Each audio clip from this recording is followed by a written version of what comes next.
మాసిపోయిన చొక్కా, పిచ్చుకగూడు లాంటి గడ్డం చూసి బిచ్చగాడు అనుకున్నారు అంతా. కానీ అతనెవరో తెలిసాక ఒక్కరే కాదు, దేశం మొత్తం షాక్ అయింది. ఈ పెద్దాయన పేరు వశిష్ఠ నారాయణ్ సింగ్. బీహార్లో మెట్రిక్ టాపర్గా ప్రారంభమైన ఆయన ప్రయాణం పీహెచ్డీతో ప్రపంచాన్ని ఆశ్చర్యపరిచింది. కానీ ఒక్కసారిగా రహస్యంగా వచ్చిన మానసిక సమస్య ఆయన జీవితాన్ని చీకట్లోకి నెట్టేసింది.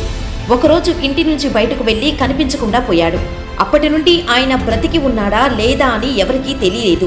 4 సంవత్సరాల తర్వాత ఎవరూ గుర్తుపట్టకుండా మారిపోయి బీహార్లోని సివాన్ రైల్వే స్టేషన్ వద్ద చెత్తలో పడేసిన భోజనం వెతుకుతూ తన విద్యార్థుల కంటపడ్డాడు.